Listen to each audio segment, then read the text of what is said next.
They call it the Freshman 15, but those extra pounds can show up anytime in life. This Northwest woman fought the Freshman 15 and won. Here are her tips on how you can too. Oh, the dreaded Freshman 15. That extra 15 pounds you gain in your first year of college. So how does it happen? The typical way is you come to school and you are not used to cooking for yourself, or you now have to go to buffet lines in your sorority or fraternity. Wait a minute, mom's not here. So you start to order pizza a lot. I can have cake, pie, 4 peanut butter and jelly sandwiches, 3 sodas, and that's a good looking dinner. Senior Caitlin Murphy should know. She gained more than 15 pounds her freshman year at the University of Washington. I suffered from the Freshman 15 in sort of a roundabout sort of way. I got mono my freshman year, and most people lose a lot of weight when they get mono, and I gained probably about 20 pounds or so. So I gained the equivalent of the Freshman 15. Yeah, so here it is. Now this philosophy major and aerobics instructor has turned her experience into a book titled Fighting the Freshman 15. I love fitness, very passionate about it.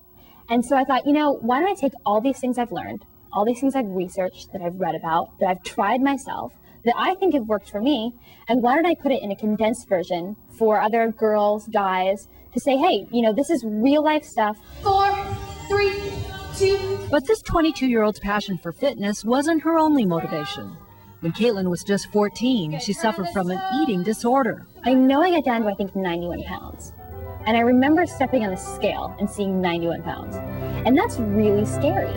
Seeing the number on the scale that was way below 100 pounds, I know intuitively that that's way too little to weigh. And that's when it hit me. I was like, I am anorexic. Caitlin admits that as a teenager, she didn't like what she saw in the mirror. My arms, everybody has their problem area. Some people are like, butt's too big, my legs are too short, whatever. My arms, it's always my arms. And so I would look at other girls and think, she has great arms, she has great arms. Why can't I have arms like her? So it's just this feeling of always being compared to other people and always comparing yourself to other people.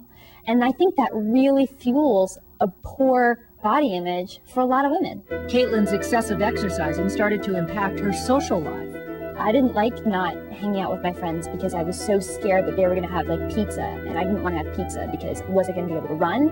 I'm 16 years old, and while my friends are having fun on Friday nights, going to slumber parties and football games, I'm at home on the Stairmaster. For Caitlin's parents, Tom and Barbara Murphy of Bellingham, watching their only child wither away was painful.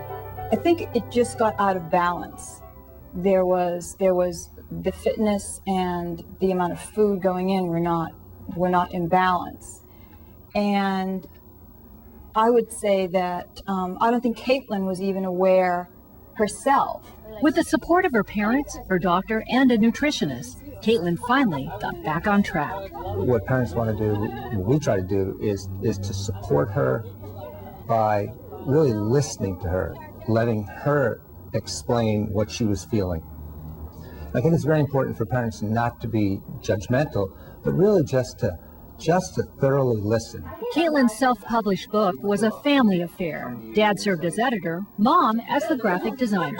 I think that the book is really a triumph that Caitlin achieved. How do we feel? We feel proud. But what it is, it's a triumph because she had an eating disorder, got control of it herself, support from us, support from the doctor, but nevertheless did it herself, and then made a decision that she was going to take what she learned from that and put it into a form that she could use to help others.